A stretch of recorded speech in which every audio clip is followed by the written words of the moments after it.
স্ত্রীদের মধ্যেও ঝগড়া লাগতো, বিশ্বনবীর স্ত্রীদের মধ্যেও খুনসুটি হতো, ঝগড়া মারামারি।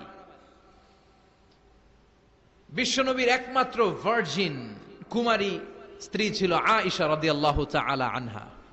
ওনার বাড়িতে বিশ্বনবীর আরেক স্ত্রী, খুব সম্ভবত হাফসা বা সফিয়া, কোন বর্ণনা এসেছে পায়েস, কোথাও এসেছে ঝোলওয়ালা তরকারি হাদিয়া নিয়ে আসছে, যে এটা আপনারা দিলাম। মা আয়েশা তরকারি দেখে রেগে গেলেন, আমার ঘরে তরকারি দিছো কেন, আমি রাঁধতে পারি না? আমি নিজ হাতে রান্না করে বিশ্বনবীরে খাওয়াবো। রেগে মেগে তরকারির ঝোল নিয়ে সফিয়ার বা হাফসার গালের মধ্যে মেখে দিয়েছে। হাফসা যে বিশ্বনবীর কাছে বলি, ইয়া রাসূলুল্লাহ, কুমারী বউ তো আদর করছেন বেশি, লাই দিয়া কই তুলছেন দেখেন। ও নবী, আমি পায়েস নিয়েছিলাম আর ঝোল করা তরকারি নিয়েছিলাম, ভেবেছিলাম আপনিও খাবেন, আয়েশাও খাবে। আয়েশা কয়, আমি কি রাঁধতে জানি না, নিয়ে আসলা কেন আমার ঘরে, দিলা কেন? আমি রাঁধতে জানি, নিয়ে যাও। শুধু আমার তরকারিটা প্রত্যাখ্যান করে নাই, তরকারির ঝোল আর পায়েস দিয়ে আমার গালের মধ্যে কসমেটিক্স বানায়া দিছে। এই যে গাল দেখেন, দলিল নিয়ে আসছি, দেখেন কি করছে। বিশ্বনবীর পদ্ধতি ছিল, বিচার কেউ দিলেই he never take any action, he never react anymore. কখনো উনি অ্যাকশনে যেতেন না, উনি দুই পক্ষের কথা শুনতেন। সুবহানাল্লাহ পড়েন। আর আমাদের বিচার করতে গেলে একজনের কথা শুনে আরেকজনরে বাস আছে না নাই?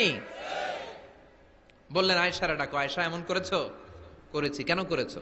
বললে, ইয়া রাসূলুল্লাহ, মাথাটা গরম ছিল, নিজেকে সামলাতে পারিনি গো নবী, সামলাতে পারিনি, আমি ভুল করেছি, আমি স্বীকার করলাম, মাফ করে দেন। বিশ্বনবী বললেন, এবার ঠিক আছে, দুজনের কথা আমি শুনেছি, এবার আমার জাজমেন্ট হচ্ছে কিসাস, মানে যেমন করেছো তেমন, গুতা মারলে গুতা, ঘুষি মারলে ঘুষি, আঘাত করলে আঘাত, ঠিক কিনা? হাফসাকে তুমি যেমনি ঝোল মাখিয়ে দিয়েছো, হাফসা তুমিও বাটি থেকে ঝোল নিয়ে আয়েশার গালে পলিশ করে দাও। হাফসাও সুযোগ পাইয়া ঝোল নিয়ে মাইখা দিছে। এবার দুইজনের গালে কসমেটিক্স। বিশ্বনবী মুচকি হাসলেন, আরশের উপর থেকে খুশি হয়ে গেল কে? এটা হচ্ছে বিশ্বনবীর বিচার করার বুদ্ধিমত্তা। হি ওয়াজ এ ভেরি গুড মিডিয়েটর। ঝগড়া লাগলেই, বুখারীতে একটা চ্যাপ্টার আছে, চ্যাপ্টারের নাম হচ্ছে ইযহাবু বিনা নুসলিহ বাইনাহুম। চ্যাপ্টারের নাম আমাকে নিয়ে চলো, আমি মিলাইয়া দিব। চ্যাপ্টারের নাম কি? আমাকে নিয়ে যাও, আমি মিলাইয়া দিয়ে আসবো। কত জায়গায় যে বিশ্বনবী যে মিলাইয়া দিয়ে আসতেন। মক্কা থেকে তিনি যখন মদিনায় এসছেন, মদিনার দুইটা গোত্র ছিল, আউস আর খাজরাজ। এদের এই দুই গোত্রের মধ্যে 100 বছরের মারামারি, 120 বছরের যুদ্ধ, কেউ থামাতে পারে না। থামাতে পারবে কি করে? বাবা যখন মারা যায়, ছেলেরা বলতে, আমারে মারছিল, তোরাও মারবি। কেউ যখন ইন্তেকাল করে ওসিয়ত করে যেত, আমারে কোপাইছে, তোরাও কোপাবি, কোপায়া সাইজ করে ফেলবি। তো সবাই সবার রাগ আর ঝাল মেটানোর জন্য এরকম ছেলে মেয়েদেরকে ওসিয়ত করে যেত যে এই যুদ্ধ যেন বন্ধ না হয়, আমার প্রতিশোধ তুই নিবি বাবা। এরকম ডাকাইত কিছু লোক আছে না নাই? দাউ দাউ করে আগুন শুধু জ্বালাতে চায়। 120 বছরের যুদ্ধ কেউ থামাতে পারে না।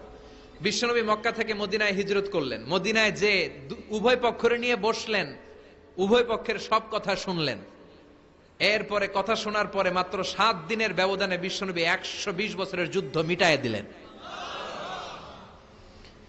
এতদিন পর্যন্ত নিয়ম ছিল, আউসের কেউ খাজরাজের কোনো মেয়ে বিয়ে করে না, খাজরাজের কোনো ছেলে আউস থেকে মেয়ে নেয় না।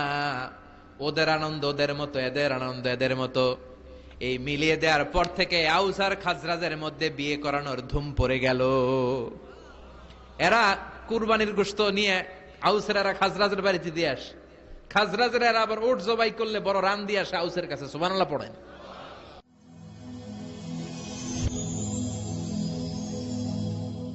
Rose TV 24।